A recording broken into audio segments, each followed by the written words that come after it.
All right, let's look at Tuesday and Thursday for math. Again, for Tuesday, I have attached a link to the math packet that is online. This is the packet that your student has a paper copy of. I have attached the instruction. If I look at the math packet, let me go down for this week.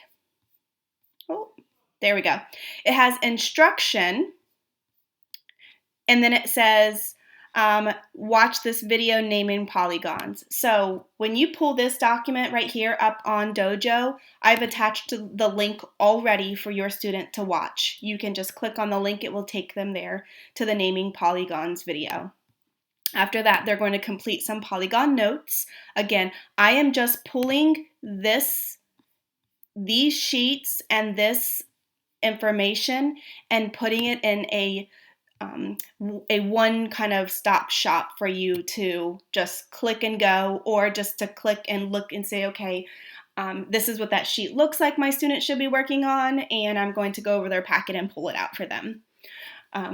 Combining polygons is the assignment that they have on that packet for them to complete. Now, what I did is there are optional classroom activities. So there are one that's optional right here, and then down here there's 2 assessments. I only picked one just to put on the weekly right here because I didn't want to include way too many links to confuse you. So, for example, the decathlon was one option of an assessment.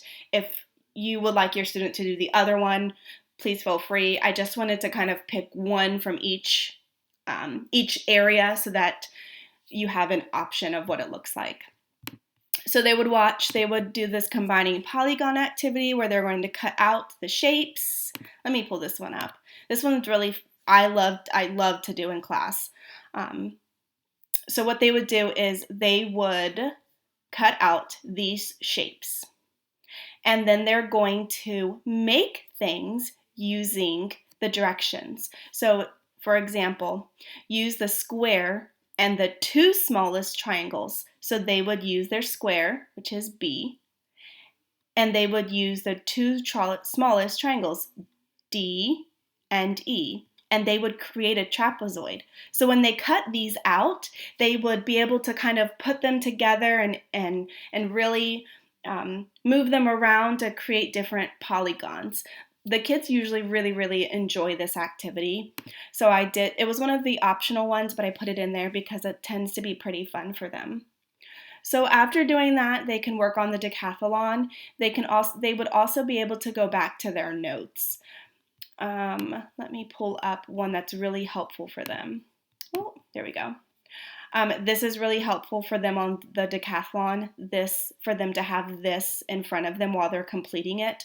Also, these two pictures are really helpful that they can use to complete their assessment.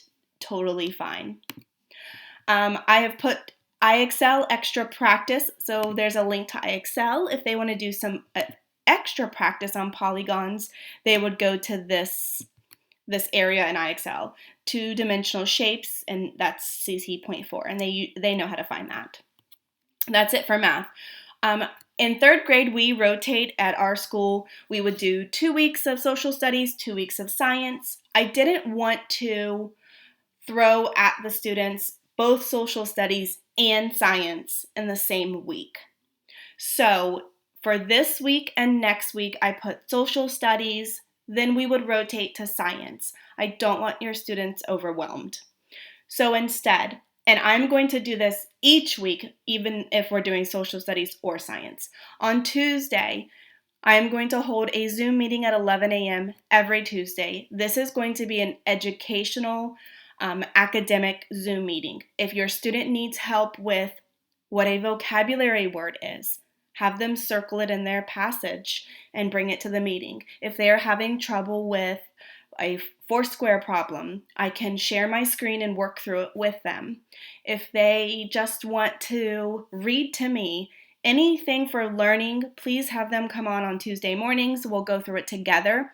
The link and the meeting ID is never going to change. It will always be this link. On Thursday, I put the link for our Thursday normal 4 p.m. kind of, I like to call it our social gathering, just to, touch base, see what they're doing, what have they been up to, a non academic conversation, if you will.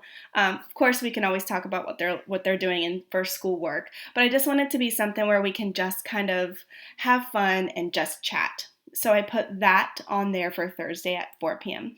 and it will never change for the link. I've put them in as reoccurring. The password is a new thing that they started last week, so I went in and changed all my passwords to 1234 to make it really easy. So going up to math for Thursday, there's a video on Polygon's review. This is a video that Mr. Christian created. So if you click on the link, it will take you to his review video. And then I put in a brain pop for congruent shapes. They would complete this congruent or not worksheet where they color in the different shapes that are congruent. I put one of the congruent assessments up there. And then I put the extra practice for IXL, and I listed the ones they can practice on IXL. And that is it for Thursday. For Friday, I am going to hold off on doing any type of academics on Friday. The district has provided it with an extra day of academics or catch up or something that you need. Let's say you kind of need to finish up on. I'm going to leave it as a fun Friday. I'm going to try to put a scavenger hunt in there sometimes. I might, just to keep it light, you can catch up. I know with my students at home, my son, last week, he had a rough day, woke up late. We didn't do any school on Tuesday. It was just, we just needed a moment to breathe. So, we did a little bit extra the next day and so forth. So again, parents, totally up to you. You're the pilot. I'm just the co-pilot in this one. For Friday, I put for them to play a game with a family member or go outside or do something fun and then take a picture and you can send it to me on Dojo. I like to see pictures of what they're doing. I enjoy them and it makes me miss them more. But I hope that this one kind of document helps you to see what to do each day. If you wanted to follow the format that the district has provided, I hope it makes it a little bit easier. If not, please do whatever is easiest for you. If you have questions, please feel free to reach out. Send me a message. You guys are doing great about asking for help, and I love that. And I will see you guys next week.